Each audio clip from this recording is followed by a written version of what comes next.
주의 말씀이 살아 움직이게 하시고 우리의 마음속에 주의 말씀을 믿고 고백할 수 있도록 성령님 어루만져 주시옵소서. 연약한 정도 도구로 쓰여지게 하옵소서. 하나님이 기뻐하시는 일들이 이곳에 이루어지도록 친히 역사해 주실 걸 믿고 예수님의 이름으로 감사 기도드립니다. 아멘. 하나님께서 창조한 인간의 내적인 갈등 해소와 통합에 성령님의 늘 함께 하신 역사가 우리 위에 임하시기를 주님의 이름으로 축복합니다. 인간의 인성이 적응하는 방식은 다양하다라고 말합니다.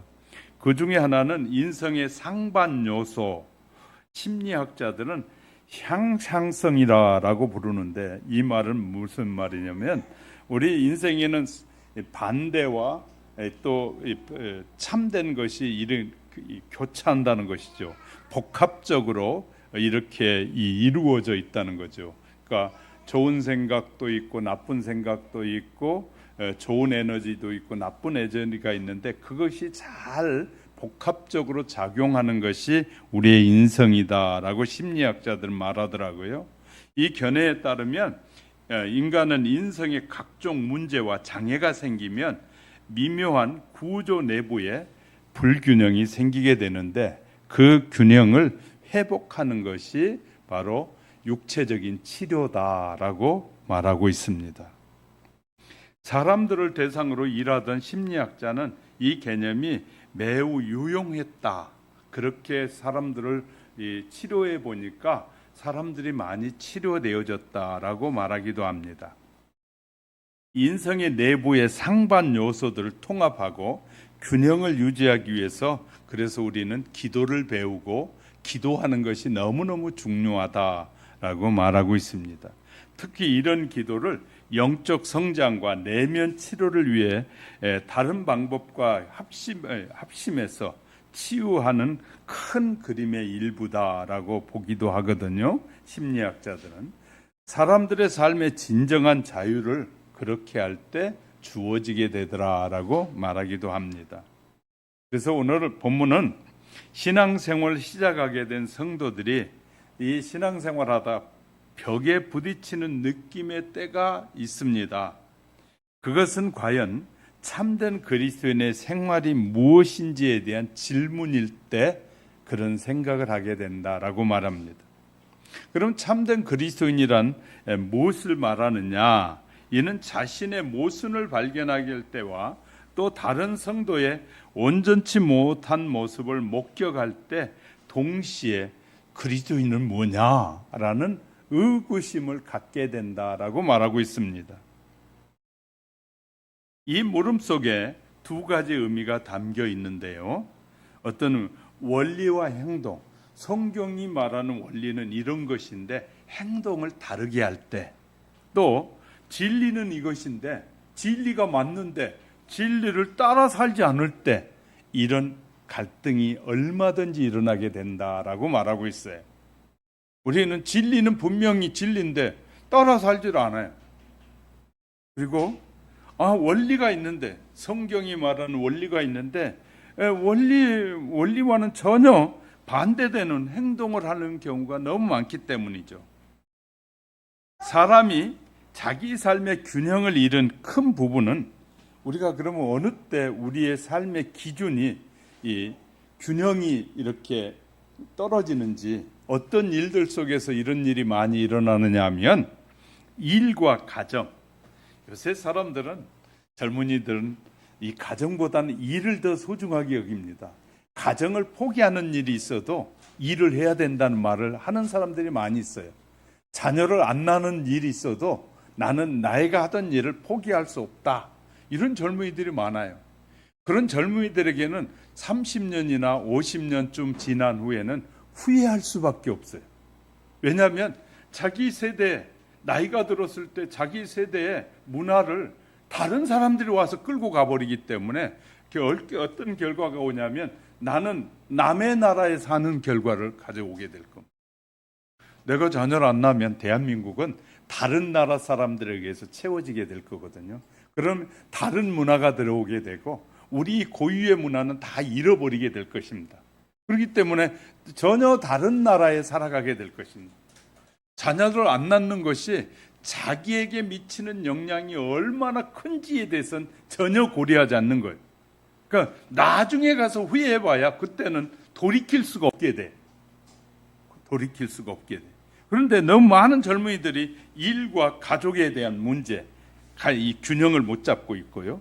그다음 자신을 위한 시간과 다른 사람을 위한 시간. 나의 시간은 소중한데 다른 사람에게 할례하는 것은, 다른 사람에게 시간을 내주는 것은 매우 아까워하는 사람들이 많이 있고요. 뿐만 아니죠. 내면의 생활과 이 다른 사람에 대한 책임. 내가 이 내면에 평안하게 살기 위해서는 나도 다른 사람에게 도움을 받아야 되고 또 다른 사람에게 도움을 줘야 하거든요. 이 세상은 혼자 살 수 있는 세상이 아니잖아요.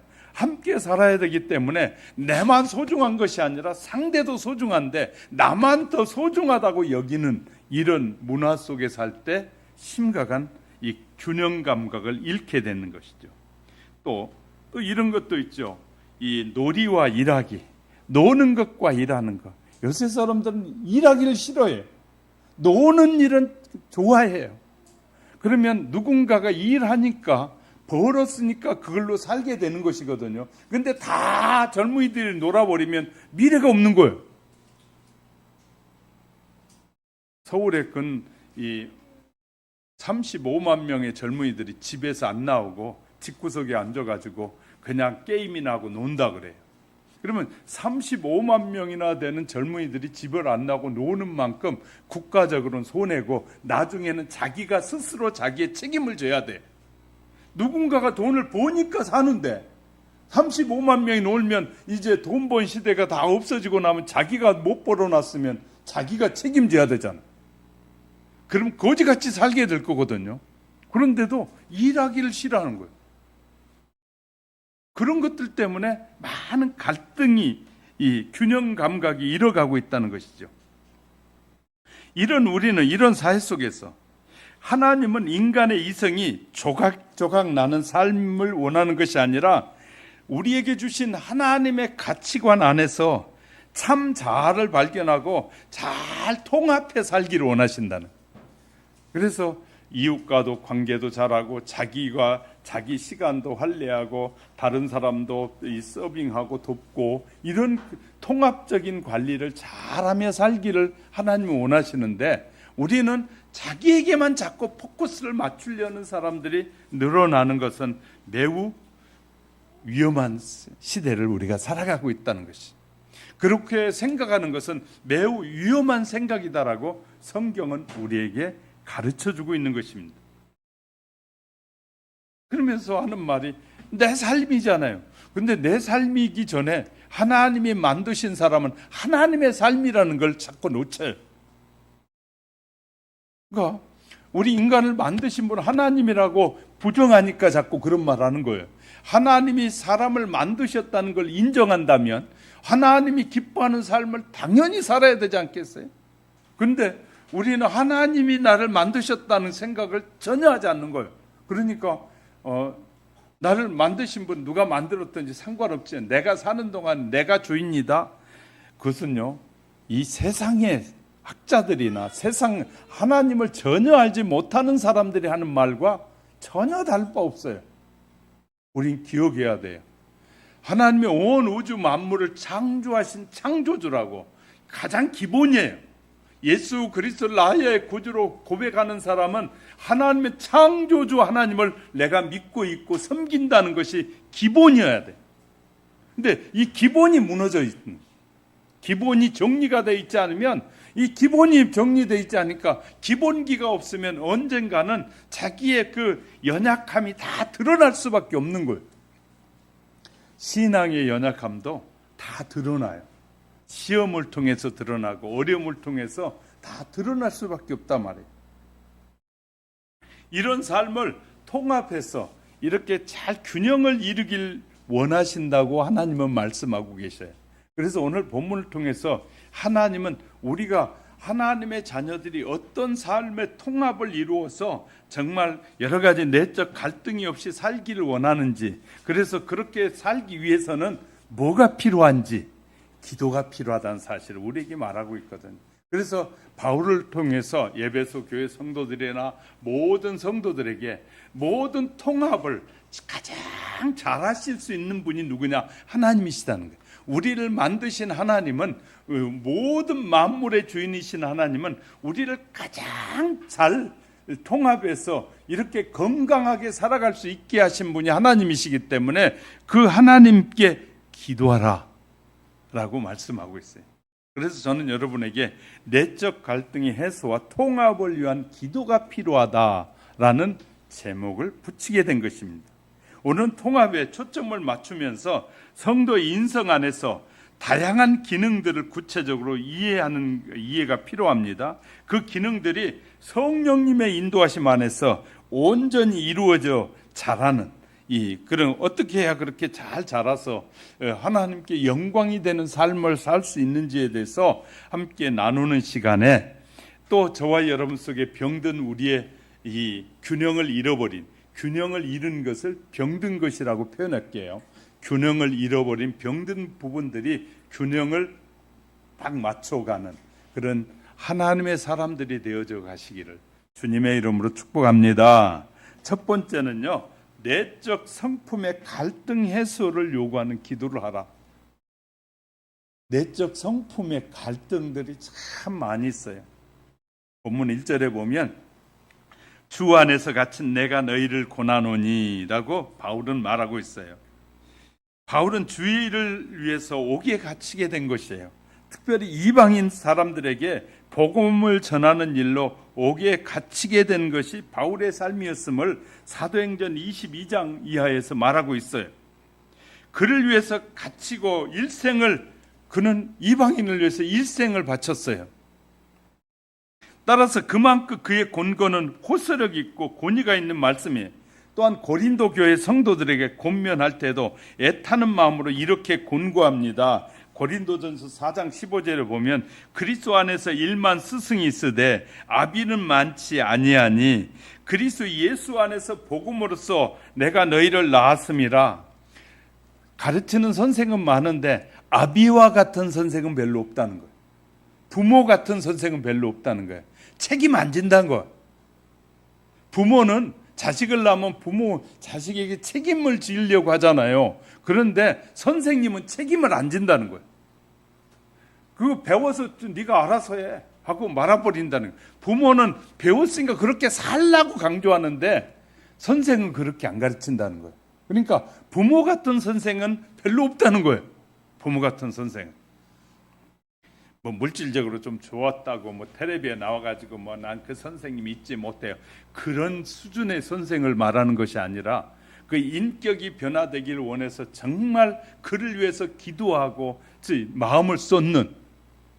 왜 교회 지도자가 중요한 줄 아십니까? 세상의 선생님들은 가르치는 걸로 다 끝내버려요.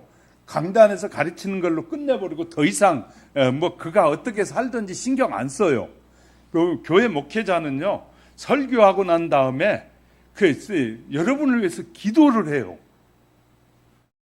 여러분이 갈등이 있고 어려움에 문제가 있고 성장하지 못할 때는 그걸 안고 하나님께서 기도하게 하는 거예요. 그러니까 교회 지도자는 부모 같아 하는 거예요. 부모와 같은 사람. 왜냐하면 여러분의 문제가 생겼을 때 여러분의 문제를 놓고 의사가 기도해 주는 거 보셨어요?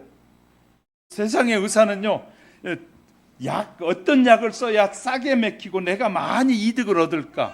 이 약을 주면 저 제약회사에서 나에게 리베이트를 많이 줄까? 그런 생각하지요. 정말 이 약을 먹고 치료되길 원하는 의사는 별로 없어요.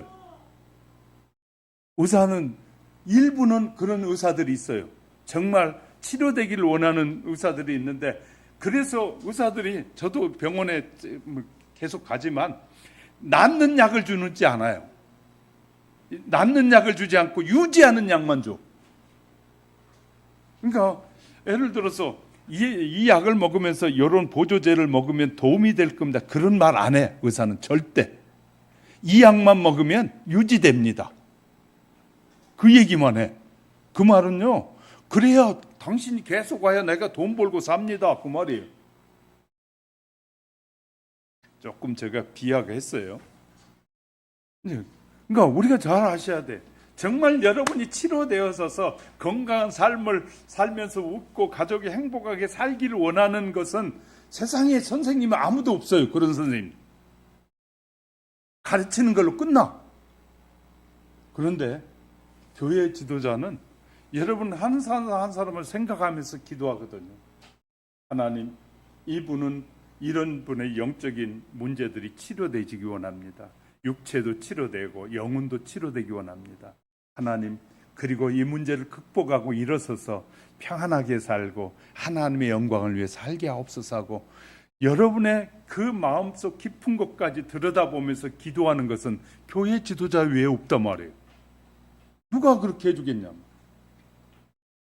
여러분이 수백만 원씩 학비를 갖다 주고 저도 학교에 다니면서 교수 학교에다 많은 돈 갖다 줘봤지만 그렇게 많이 갖다 줬는데 그분들이 계속해서 기도해 주는 그런 교수도 없어요. 그런 선생님도 없고. 근데 우리는 이걸 구분하지 못하는 거예요. 뭐가 가장 소중한 것인지를 구분하지 못하는 거예요. 그래서 이렇게 권면하고 있단 말이에요. 주 안에서 가르치는 스승은 많습니다. 그러나 해산의 고통을 겪으면서 여러분이 힘들어할 때 같이 힘들면서 하나님, 저 분이 그 믿음으로 그 일을 승리하고 일어서게 하옵소서 하고 참 마음을 쏟는 사람은 어디 누가 있겠어요? 여러분이 아파할 때 여러분이 보이지 않는 곳에서 여러분의 아픔을 함께 아파하는 지도자는 교회 지도자 외에 없어요. 그러니까 우리가 이제 이런 거, 그래서 누가 소중한 것인가를 알아야 되는데 소중함을 잘 모른단 말이죠. 바울은 그런 부모의 심정으로 양떼에게 권면하고 있다고 이 데살로니가전서 2장 11절에도 말하고 있어요. 그 심정은 오직 자녀가 잘 되길 바라는 마음이고요. 그 마음은 자녀를 위해서라면 언제든지 목숨까지도 바치고 싶은 심정이라고 바울은 데살로니가전서 2장 8절에서 말하고 있어요. 진정으로 자녀의 장래를 염려하고 바른 길로 인도하고 싶어하는 마음, 이것이 이 부모의 마음이라는. 부모는요, 자녀가 부모에게 변소리를 다 하고 떠났어도 멀리가 살아도 늘 잊어버리지 않고 기억하는 게 부모예요. 자식은 잊어버릴 때가 많아요. 부모를 잊어버리고 살 때가 많지만 부모는 잊지 않고 살잖아요. 그러니까 부모를 자식을 가져본 부모는 아는 거예요. 그걸 그렇게 사는 것처럼 이 교역자가 바로 교회 지도자들이 그렇다는 거예요. 바울도 그런 마음으로 복음을 전하고 그들이 복음을 믿고 이제 예수 믿는 그들을 생각할 때마다 하나님 앞에 감사도. 그래서 바울의 서신에 보면 하나님 앞에 감사합니다. 저들이 그런 신앙에서 벗어나게 도와주시고 바로 서서 가게 해달라고 이렇게 기도하는 마음으로 서신을 보내는 것처럼 하나님도 우리가 그렇게 살기를 원하시는 하나님의 마음이라는 거예요. 할렐루야. 저와 여러분이 세상을 살아가는 동안에 하나님의 창조물인 저와 여러분이 정말 하나님은 우리가 하나님만을 높이고 하나님만을 영화롭게 하며 살기를 원하신다는 거예요. 할렐루야. 그런데 자꾸 우리는 딴 생각하며 살려고 합니다. 인간은 겉에 보이는 생활이 내면 세상을 반영할 때가 있습니다. 겉으로 드러난 삶이, 이건 심리학자의 얘기예요. 심리학자가 이런 말 하더라고. 생활 공간이 어지럽혀 있는 사람은 자신의 내면 세계도 무질서하다. 이 심리학자들이 하는 얘기입니다. 그리고 인간관계가 삐걱거리는 사람은 대개가 정신과 영적인 세계에도 삐걱거리는 부분이 많더라. 심리학자들의 얘기예요. 그러니까 우리가 인간관계가 안 좋은 사람 있잖아요. 정신적으로 문제가 있다는 거예요. 잘 정리하지 못하는 것도, 정리가 안 되는 것도 문제가 있는 사람이라는 거예요. 심리학자들은 그렇게 표현하고 있어요. 마찬가지로 삶의 큰 영역이 균형을 이뤘다는 것은 내면의 부분에 와해를 가져오는 문제가 있다고 말해요. 문제가 있다라고 말하고 있어요. 인생 내부에 서로 다른 에너지가 셀 수 없을 정도로 많은데 우리 삶 안에는 여러 가지 에너지가 있단 말이죠. 자, 그러면 한번 조금 더 심리학자들의 얘기를 빌려보면 지성과 감성의 에너지가 있다. 남성적 특성과 여성적 특성이 있다. 하나님이 남자로 만드시고 여자로 만드신 특성이 있다는 거예요. 이번에 올림픽에서도 지금 이 남성이 여성화돼 가지고 뭐 수술했던 거 같아요. 여성화 수술해 가지고 권투를 해 가지고 권투 선수인데 그 문제가 되는데 남성인데 여성이 됐으니까 힘이 더 세잖아요. 그래가지고 여성과 권투에서 상대방의 코뼈가 불러져 버렸어요. 그랬더니 이분은 남성인데 여성 됐다고 해가지고 여성의 인자가 많다고 해서 그리고 여성이라고 인정해서 여성과의 다툼을 권투를 하게 하는 건 불합리하다. 뭐 그런 얘기들이 나오더라고요. 그러니까 하나님이 남자와 여자로 만드신 것은 사람이 만든 게 아니잖아요. 여러분, 사람이 만들었다고 생각하는 사람이 있다면 하나님을 믿지 않는 사람이거든요. 그런 사람들은 그렇게 말할 거예요. 그러면 하나님이 남성으로 태어나게 하고 여성으로 태어나게 하신 하나님의 뜻이 있다는 거예요. 심리학자들도, 기독교 심리학자들은 그렇게 말해요. 그래서 남성적 특성, 여성적 특성이 있다. 다른 사람들을 기쁘게 해야 할 필요와 자신을 기쁘게 해야 할 필요에 이 에너지가 있다. 신체적 필요와 영적 필요의 에너지가 있다. 일할 필요와 쉴 필요의 에너지가 있다. 사물을 있는 그대로 보는 것과 내가 원하는 방식대로 보는 눈이 있다. 미워하는 것과 사랑하는 에너지가 있다. 희망과 절망, 믿음과 무관심. 어떤 사람은 믿음에 대해 관심이 있는데 어떤 사람은 믿음에 대해 관심이 없다. 그런 사람.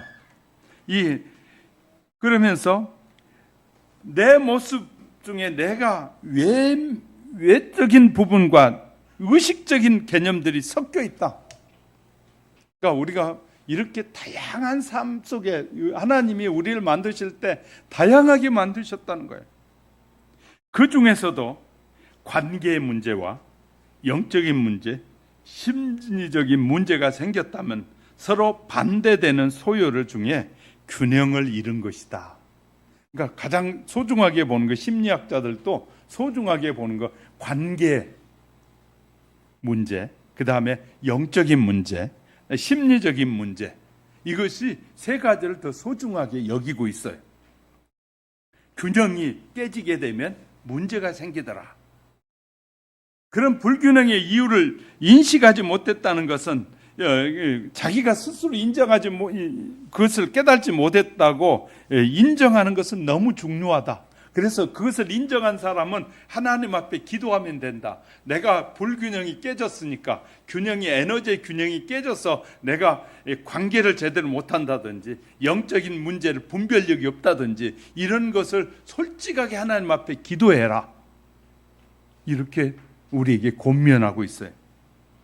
두 번째, 내 삶의 통합과 균형이 부족함을 인정하는 것은 자기 판단이 틀렸다는 것을 인정하는 것과 같다.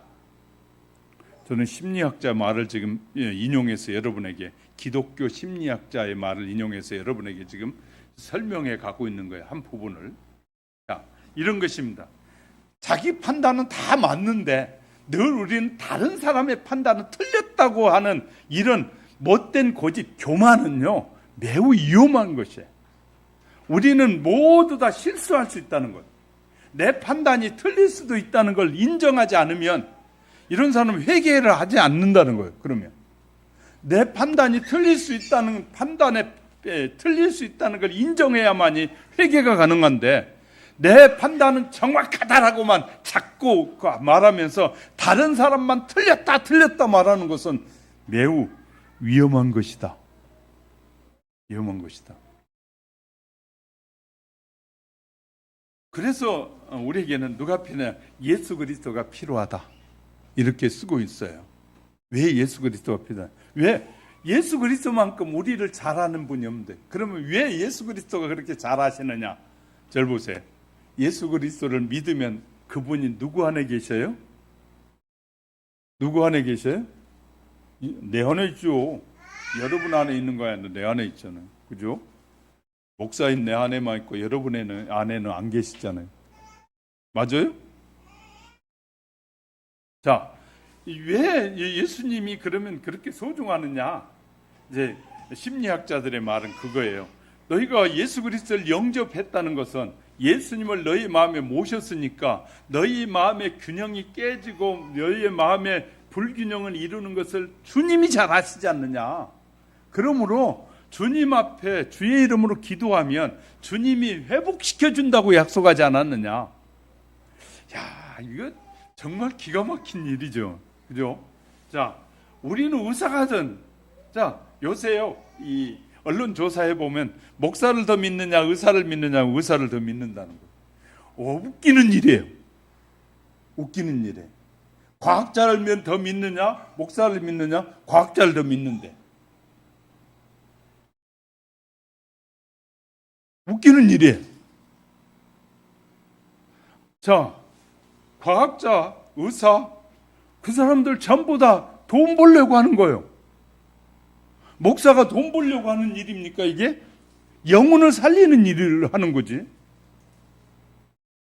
근데 이 기독교인 자체도 의식이 잘못돼가지고 누가 소중한 것인지를 잘 모르는 거예요.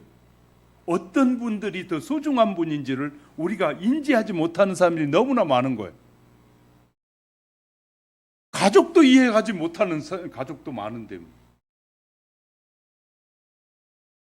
어떤 집에는 가정에 목사가 생기면 그 집에는 얼마나 소중하게 여기는지 몰라요. 영혼을 구원하는 목사가 생겼다고. 그런데 이런 하나님에 대한 믿음이 없는 사람은 지가 목사면 목사지 이렇게 말하는 거예요. 그러니까 뭐가 소중한 것이고 뭐가 가장 가치 있는 것인지를 모르는 사람들이 너무 많은 거죠. 우리 사회는. 우리가 이런 분별력을 잃어버린 사람들이 많은 거죠. 분별력을 잃어버린. 이제 이것이 심리학적으로는 다 이런 문제가 있기 때문에 일어난다라고 말하고 있는 것이에요. 그래서 이런 사람들은 내 삶의 주인이시고 구주가 이끄시는 성령님께서 주님이 하시면 우리를 너무너무 잘 고치실 수 있고 치유하실 수 있고 주님께 우리의 모든 걸 내려놓으면 잘 고쳐주실 수 있다. 통합하게 하실 수 있다. 성도의 성품의 내적 통합을 바라는 기도를 해라. 이 응답이 이루어질 때까지 꾸준하게 기도를 시작하면 분명히 저항이 일어난다. 아니, 내 생각이 틀린 생각이요. 그래서 주님의 뜻대로 살려고 막 바꿨더니 많은 저항이 생기기 시작하는 거예요. 그러니까 좋은 믿음의 길을 향해서 가려고 하면 이 세상적인 욕구가 강한 사람들일수록 저항이 많은 거예요. 많은 저항. 그런데 이런 걸 걱정하지 말고 다 주님 앞에 맡기면 주님 앞에 맡기면 우리의 모든 그 근심과 걱정과 염려를 주님 앞에 맡기면 주님이 그 모든 것을 다 이렇게 조율해 가지고 딱 우리에게 해 주시기 때문에 모든 전쟁에서 승리할 수 있다는 거. 할렐루야. 모든 갈등과 유혹에서 다 이길 수 있는 길이 바로 주님 앞에 맡기는 것이다.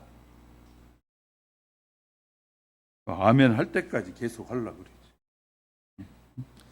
우리나 심리적으로 영적으로나 이런 모든 중대한 목표들은 이 관계 속에서 이루어지는 거거든요. 근데 이 관계가 깨지게 되는 문제가 되는 거예요. 하나님 바울을 통해서 진리를 알게 하셨는데 갈라디아서 2장 20절에 보면 내가 그리스도와 함께 십자가에 못 박혔나니 그런즉 이제는 내가 산 것이 아니라 내 안에 그리스도께서 사신 것이다. 우리에게 이렇게 가르쳐요. 너희 안에 그리스도가 산다. 그리스도가 너희 마음을 주장하도록 너희가 자꾸 다 내놓아라. 그러면 주님이 너희를 가장 좋은 것으로, 가장 사람다운 모습으로 이끌어 주시고 인도해 주신다, 그 말이에요. 설교 들을 때는 맞는 것 같아. 근데 집에 가서 다른 일 하다가 성경질 하면 그때는 주님이 계시지 않고 나만 있는 거예요. 주님은 어디에 간데 없고 보이지 않고 나만 보이는 거예요. 내 성질대로 안 되면 가만히 안 있는 거예요. 이제 이것이 주님이 내가 주인이라는 사실을 잃어버릴 때 일어난, 사형리가 너무 좋은 이유는요, 사형리 공부해 보면, 제가 벌써 50년 전에 공부한 사형리인데, 사형리가 좋은 건 뭐냐면 너희 안에, 너희의 삶의 중심에 그리스도가 중심이냐 네가 중심이냐, 이것이 핵심이거든요. 너희가 예수 그리스도를 영접하면 너희 안에 그리스도를 너희 마음 삶의 중심에 모시고 사느냐, 네가 중심이 돼 사느냐에 따라서 인생이 달라진다는 말을 하고 있거든요. 이것은 변함이 없어요. 시대가 수백 년이 지나도 변함이 없는 거예요.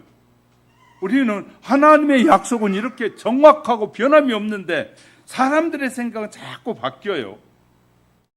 이런 말씀을 통해 성령님께서 우리에게 참 자아로 성장할 수 있도록 인도하고 돕는다는 사실을 믿으면서 성숙의 길을 향해 살아갈 수 있기를 주님의 이름으로 축복합니다. 두 번째는요, 내적 통합이, 이 내적 성품이 성령으로 통합되기를 기도하라는, 우리 안에 모든 것들이 성령의 인도함을 받으라. 그 내용이 2절 3절이에요. 모든 겸손과 온유로 하고 오래 참음으로 사랑 가운데서 서로 용납하고 평안에 매는 줄로 성령이 하나 되게 하신 것을 힘써 지키라. 그러면 이제 우리에게 중요한 것은요, 이 통합이 성령 안에서 이루어지는데 성령의 인도하심을 따라가면 모든 것이 잘 통합되어진다는 거예요. 할렐루야. 잘 통합될 수 있다는 거예요. 성도가 성숙한 신앙생활을 위해서는 첫째 해야 될 일이 뭐냐면 겸손해야 돼요. 그래서 모든 겸손과, 이것은 참으로 중요한 마음가짐이에요. 겸손이란 삶을 풍성하게 하려면 하나님의 부르심의 뜻에 합당한 초석의 자세를 가져야 되는데, 그것은 자만한 마음, 자존심이나 자부심이나 이런 강한 교만한 사람의 경우와는 전혀 반대되는 말이에요. 이것은 자신이 약함과 무지와 한계성을 가진 의존적 존재임을 올바로 지각함으로 가능한 일이거든요. 우리가 제대로 알지 않으면 자기가 다 겸손하지 못할 경우가 너무 많아요. 둘째, 온유해야 한다는 거예요. 성도가 이런 마음을 가지면, 온유한 마음을 가지면 하나님에 대해서 뭐 하지 않는다고요? 원망하지 않아요. 하나님에 대해서. 온유함이 얼마나 소중한지 아십니까? 자, 온유함을 가져라. 이 사람은 원망하거나 원수 갚거나 강팍한 심령이 아니에요. 그래서 온유한 사람은 남에게 원수 갚는 일을 안 해요. 손해보고도 그냥 넘어가. 하나님 앞에 맡기고, 하나님, 나에게 이 일을 통해서 깊은 걸 깨닫게 해주셔서 감사합니다. 이후로는 이런 실수 안 하고 바르게 살아가겠습니다 하고 그냥 남에게 그냥 불쌍히 여기고 넘어가는 거예요. 그런데 마음이 강팍해지면 내가 죽는 한이 있어, 내가 어떻게 벌었는데, 내가 무슨 일 있어도 저 인간을 죽여서라도 내가 찾아오리라. 이것은 매우 강팍한 마음이에요. 한번 우리가 속임을 당할 수 있잖아요. 그럴 때 어떻게 생각하느냐? 온유한 마음을 가져야 된다. 온유한 마음은 어떤 고난 앞에서 그것을 수용하고 부드러운 마음으로 감사와 기쁨을 간직한 온유함이 필요한 거예요. 야고보 사도는 신앙생활에 있어서 중요한 역할을 온유함에 대해 말하면서 야고보서 3장 13절, 그런 선행으로 말미암아 지혜의 온유함으로 그 행함을 보일지니라. 선행은 지혜의 온유함으로 하라는 거예요. 온유한 마음으로 선행을 해야 된다는 거예요. 내가 줬으니까 받으리라, 이렇게 give and take, 영어 그런 식으로 살면 반드시 안 주면 나중에 문제가 생겨. 그러니까 줬으니까 언젠가 줄 거야. 반드시 줄 거야. 그런 마음으로 주지 말고 그냥 안 주더라도 괜찮아 하고 그냥 너가 이것이 필요하니까 내가 주는 거야 하고 그냥 그런 편안한 겸손한 마음으로 주라는 거예요. 영어에서는 영어가 무조건 다 좋은 것만 아닌데 뭐 기브 앤드 테이크 주고받아야 된다고 막 자꾸 그런 얘기 하잖아요. 그래서 요새 애들은 1,000원짜리 줬으면 1,000원짜리 받아야 된다고 그렇게 생각해.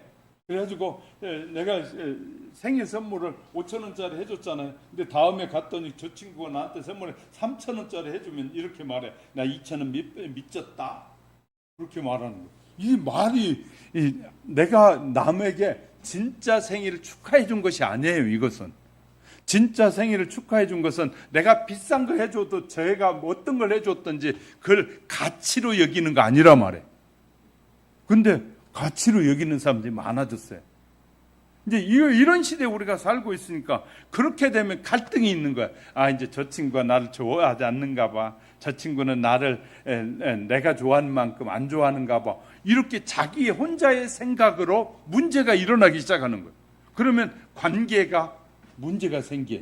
아, 나는 쟤를 100% 좋아하는데 쟤는 70%만 좋아하는구나. 그러니까 이제부터 나도 70%만 좋아해야지. 이런 문제, 어떤 계산적인 사고를 가지고 살게 되면 문제가 발생하게 돼요. 우리는 남에게 축하해 줄 때는요, 내가 있는 걸 최선을 다한다면은 그가 최선을 다한 것으로 만족할 줄 알아야 되는 거예요. 이것이 바로 온유함이에요. 온유함. 또 그 다음에 세 번째는 오래 참음으로 서로 용납하라는 거예요. 성도의 교제는 실수가 많잖아요. 우리 성도들끼리 교제하며 살다 보면 상대방이 실수가 많이 보여요. 그때마다 우리는 실수를 계속 용납해 줘야 되는데 그래서 오래 참음이 필요한 거예요. 부부가 사는데 서로 용서하지 않으면, 서로 용납해 주지 않으면 오래 살 수가 없어요. 아, 저분은 저런 부분이 부족하구나. 그러니까 내가 이해해야지. 이런 온유한 마음과 이 용서한 마음이 없으면 우리가 오래 살 수가 없어요.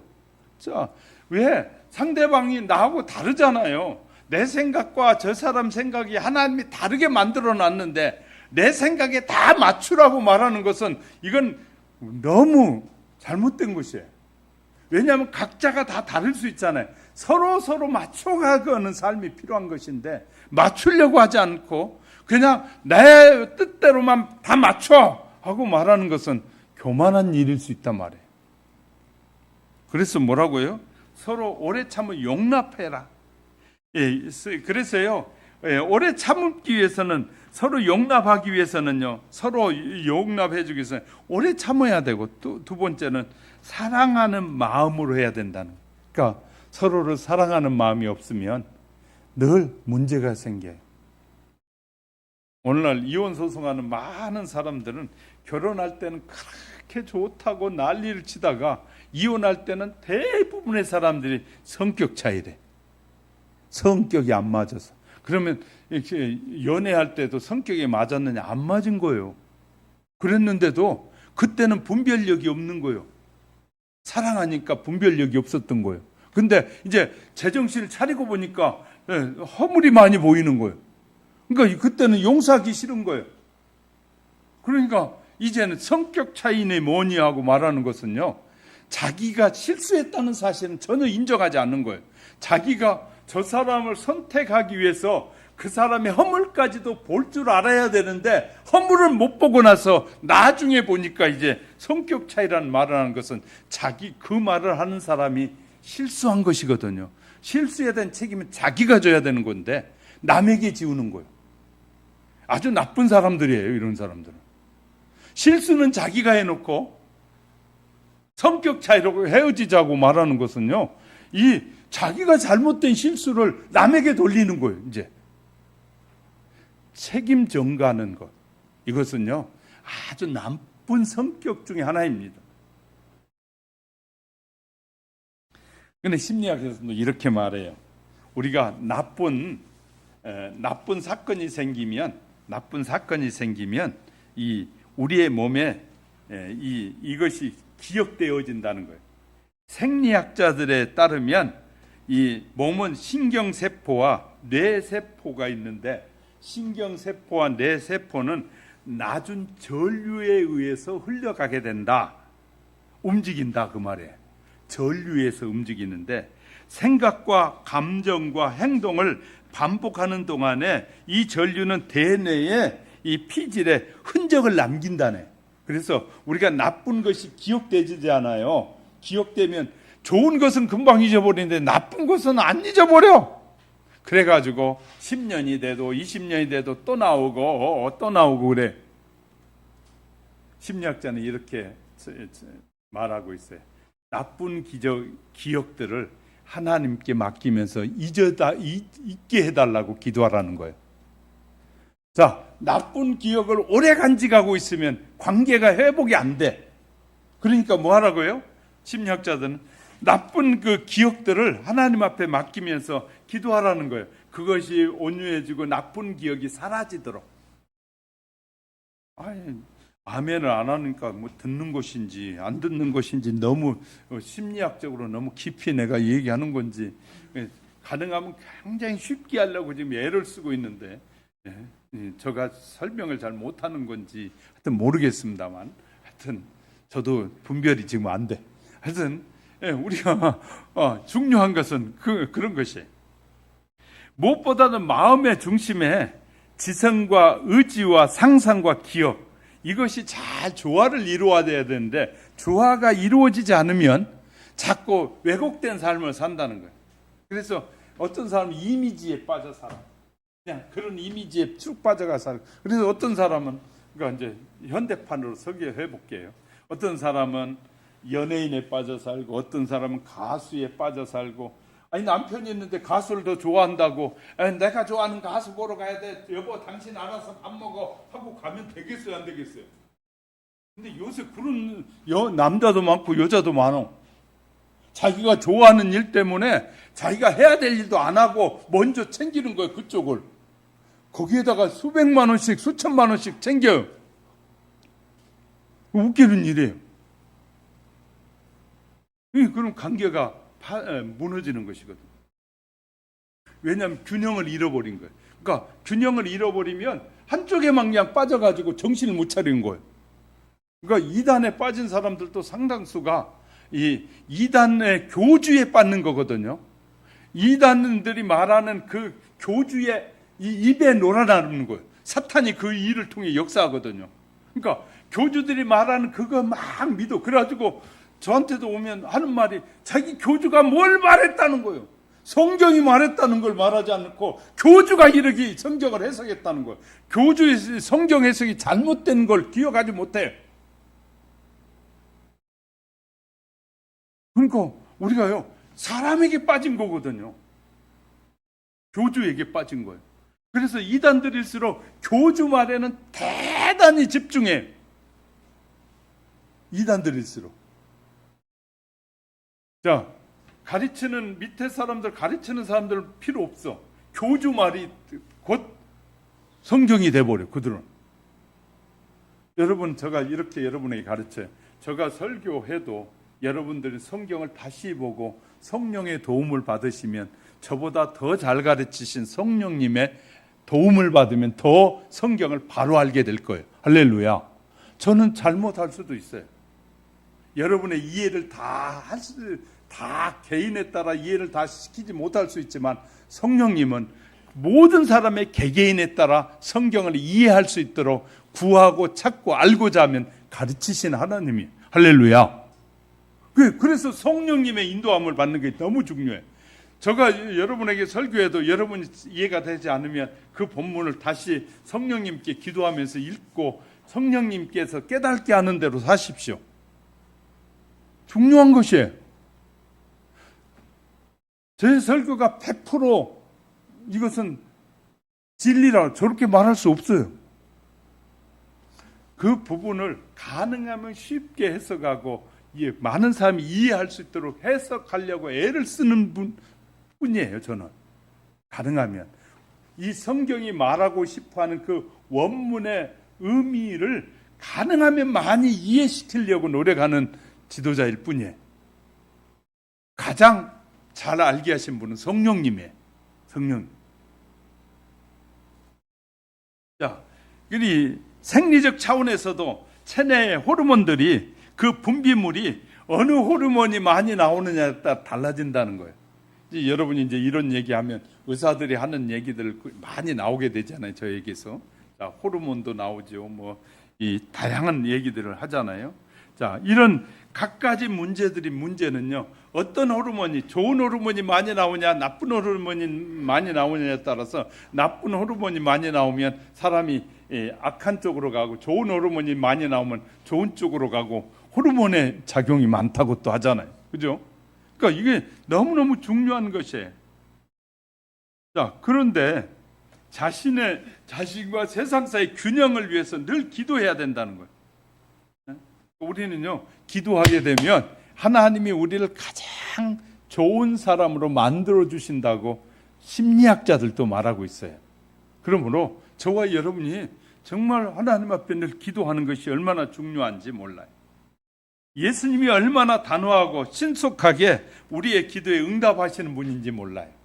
하나님은 하나님이 기뻐하는 일을 하고자 하면은 자꾸 그쪽에 응답하시는 하나님이에요. 근데 하나님이 기뻐하시지 않는 일을 자꾸 하려고 하면 하지 말라고 하고 그것은 버리라고 하고 그것은 나를 영화롭게 하는 것이 아니라고 말씀하셔요.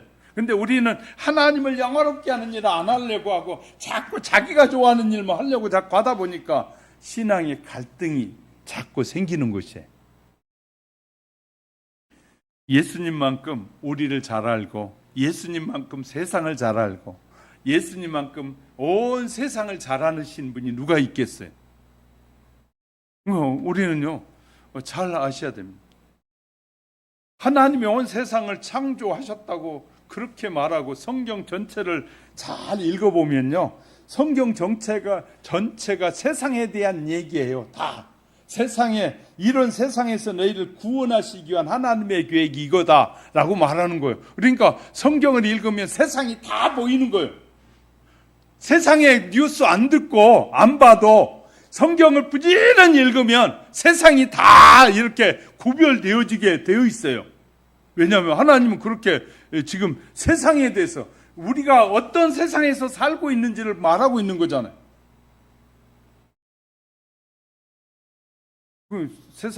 그래서 저는 이렇게 말해요. 세상을 가장 잘하는 하나님 다음에 목사다. 정치인이나 심리학자, 과학자가 아니라 세상 하나님 돼야 다음에 그 다음에 가장 세상을 잘하는 것이 목사다. 아무도 아멘 안 하네. 왜냐하면 성경을 부지런히 연구하면 세상이 다 보이니까요. 세 번째는요, 생활의 모든 기능이 균형을 위해서 기도하라는 거예요. 그래서 4절에 보세요. 몸이 하나요, 성령이 하나이니 이와 같이 너희가 부르심의 한 소망 안에서 부르심을 입었느니라. 성도의 소중히 귀담아 들어야 할 권면으로 유일하신 하나님을 의지하는 거예요. 왜냐하면 주도 한 분이시오, 믿음도 하나요, 소망도 하나요. 성령 안에서 성도는 하나가 되어야 된다는 거예요. 결국은요, 이 모든 일이 우리가 하나님의 신실한 사람들이 되려면 성령의 인도함을 받아야 된다는 거예요. 결국은 성령이 하나 되게 하시는 거예요. 아멘? 성령이 하나 되게 하시는 거예요. 성령이 하나 되게 하시는, 소망도 믿음도 사랑도 다 이 성령 안에서 하나 되게 하시는 거예요.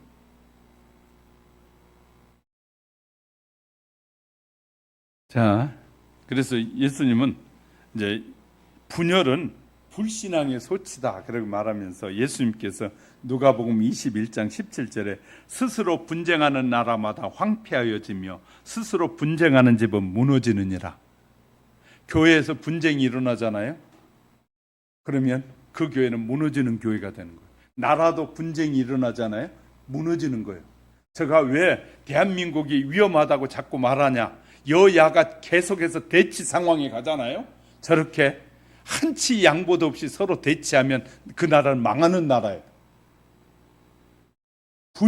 분열이 이루어지고 있게.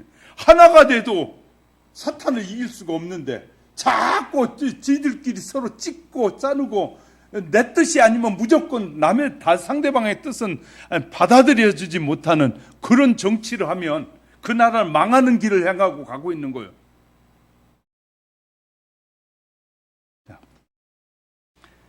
두 번째, 성도는 부르심의 한 소망을 가져야 된다. 자, 저를 보세요. 어떤 아버지가 아들이 4명 있었어요. 그냥 아들들이 밖에서 놀고 있는데 방 안에서 아버지가 아들들아 그랬어요. 아들아 그랬어요. 그러면 누가 대답해야 될까요? 첫째가 대답해요. 둘째가 대답해요. 셋째가 대답해요.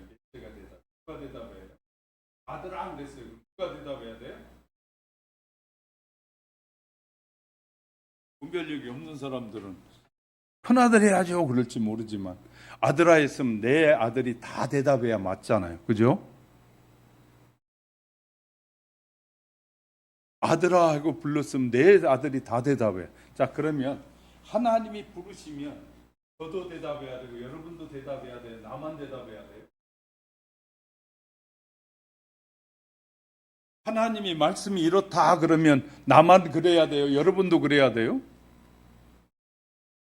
하나님이 이렇게 살기 원하십니다. 그러면 목사만 그렇게 살아야 돼요. 여러분도 그렇게 살아야 돼요. 하나님이 욕심은 죄다 그랬는데 나만 욕심 부리지 않으면 돼요. 여러분도 욕심 부리지 않아야 돼요. 이 분별력이 없는 사람은 목사님이나 살아면 되지. 뭐 우리야 뭐 그냥 따라가면 되지. 저 지옥에 가면 여러분도 지옥 갔고요. 저 바지 잡고 천국 따라가려고요? 어떤 분이 전도하니까 그랬대잖아요. 우리 마누라는 교회 집사인데 얼마나 믿음이 좋은지 몰라. 당신 믿어야지. 근데 우리 마누라 갈 때나 바지 잡고 따라갈래 그랬더니 웃으면서 그랬더니 바지가 쏙 벗겨져요. 그랬대요. 마누라가 아무리 믿음 좋아도 마누라만 천국까지 자기가 가나? 자기가 믿어야 가지.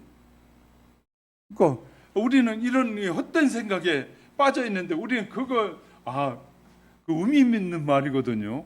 그 사람에겐 치명적인 말이에요. 당신 마누라 믿어가지고는 지옥 간다는 말이거든요. 근데 웃고 말더라는 거예요.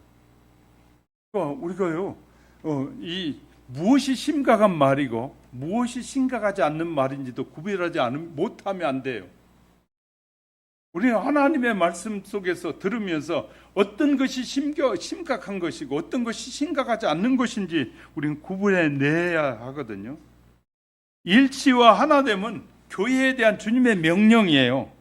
그래서 이렇게 예수님은 말씀하셨어요. 요한복음 17장 11절에 거룩하신 아버지여 내게 주신 아버지의 이름으로 저희를 보존하사 우리와 같이 저희도 하나 되게 하옵소서.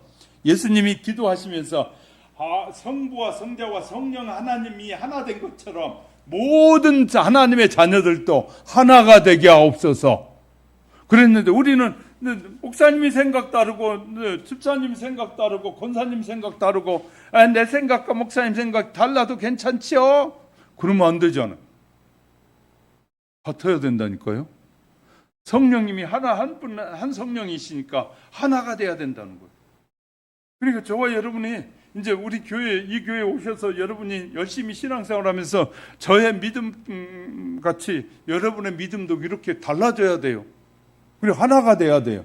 성령 안에서 하나가 돼서 성장하고 하나님 앞에 영광이 돼야 돼요. 저희 이단들은요, 교주 중심으로 얼마나 똘똘 뭉친지 몰라요. 교주가 말하면 별짓을 다 해. 부끄러움도 없어요, 교주 앞에는. 그런데 교회는 안 그래요. 목사님이 틀렸다고 말하고 목사가 마음에 안 든다고 그러고 그렇게 말해. 이단 사회에서는 있을 수도 없는 말이에요. 좋지 않는 생각을 한 사람들도 있죠. 없다는 말이 아니에요. 그렇지만 우리가 정말 신뢰의 대상은 하나님이시고 그 다음에 교회 지도자인 거예요. 객관성을 가지고 바르게 가르치려고 하잖아요. 어느 편에 서는 것이 아니거든요. 지도자는 편에 서서 말하려고 하는 것이 아니에요. 그러니까 이것을 구분하지 못하는 거예요. 그러니까 목사가 편에 서서 말하지 않는데도 편에 섰다고 자꾸 하는 거예요. 저의 편은요, 철저하게 하나님 편이에요. 저에게 묻는다면 100% 저는 하나님 편이에요. 사람 편 아니에요. 그러니까 제가 돌아가신 사람도 나쁜 사람이라고도 말하고 살아있는 사람도 나쁜 놈이라고 말하고 하는 것이, 내가 사람 편이면 그렇게 말할 수 없잖아요. 저는 세상에 이 선인도 없고 성인도 없어요. 세상에는. 세상 사람들은 성인이라고 말하지만 예수 안에서는 세상에 성인이 하나도 없다고요. 하나님 외에는 성인이 하나도 없는 것이 성경이에요. 성경을 안 믿는다면 몰라도 성경을 믿는다면. 그렇기 때문에 왜 목사님이 누구 정치인도 틀렸다고 말하고 나쁘다고 말하는데, 왜 하나님 외에는 나는 하나님 편이기 때문에 그 사람 나쁜 건 나쁘다고 말해야 되는 거예요. 누구든지. 이런 분별력이 없으면, 지도자를 바라보는 분별력이 없으면 안 되고요. 우리도 분별력을 가진 믿음의 성도가 돼야 되고, 하나 돼서 성령 안에서 하나 돼서 하나님을 향해서 힘차게 살아가는 것이에요. 하나님은 이렇게 기도하기를 원하시네. 자신과 세상의 사이의 균형을 위해서 기도하라는 거예요. 자, 이제 말씀을 정리할게요. 우리의 삶을 다스리는 생각, 가치관, 감정, 이런 것이 잘 주의 말씀 앞에 성령 안에 다스려지도록 기도하시기 바랍니다. 내 삶의 모든 긴장과 상반 요소들, 균형을 이루는 걸 방해하는, 남자인데 여자처럼 말하고, 우리가 세상에 말하는 자, 이거 하나 하고 마칠게요. 자, 집에서 의사들이 이렇게 말해요. 여자가 나이가 들면 이 여성 호르몬이 줄어들어서 남성화 된다고 그래. 그 세상의 의사들의 말이에요. 남자가 병신 같아도 그 가정에 하나님이 남편으로 세우고 주인으로 세웠으면 그가 그 가정의 최고가 돼야 되는 거예요. 이것이 하나님이 하신 약속이에요. 말씀이고. 여자가 아무리 여자로 나고 싶어 낳고 남자로 나고 싶어 낳은 사람 하나도 없어요. 하나님이 그렇게 정해 주신 거예요. 태어나게 하셨고 만나게 하셨고. 그러면 그것을, 하나님의 뜻을 유지하는 것은 세상들의 의사들의 말과 세상 학자들의 말을 듣고 따라가는 것이 아니에요. 하나님의 말씀에 따라가야 되는 거예요. 그러니까 교회 안에서 성도들은요, 이제 남편이 나이가 들어 힘이 없고 어려우니까 그냥 짓눌러 버리려고 하는 말을 하면 안 돼요. 가정의 질서가 무너지는 것인데. 그러면 저 이렇게 예를 들어볼게요. 제가 목사잖아요. 우리 교회 나이 많으신 어르신이 계셔요. 그러면 그분 찾아갈 필요가 없죠. 내가 목사니까. 자, 여러분의 부모님이 계셔요. 부모님이 계신데 여러분이 대통령이 됐어. 그러니까 어머니가 이 백성 내가 대통령이니까 내가 앞에 와 절을 해야 돼. 맞아요, 틀려요? 인간의 도리가 아닌 거거든요. 그건. 자식이 대통령이 됐어도 부모 앞에 머리를 숙이잖아요. 그것은 인간의 도리인 거예요. 그죠? 그러면 아무리 아내가 힘이 세고 남성화 된 것 같아도 남편을 존중하지 않으면 그건 질서를 무너뜨리는 잘못된 삶인 거예요. 하나님이 정해놓은 것을 사람들의 말에 의해서 판단을 하고 나눠버린다고요? 비성경적인 거예요. 우리는 성경이 하나님의 말씀이라고 믿고 따르는 사람들이잖아. 세상 사람들이 말하는 건 이해가 돼요. 우리는 하나님의 자녀들은 그런 말 하면 안 된단 말이에요.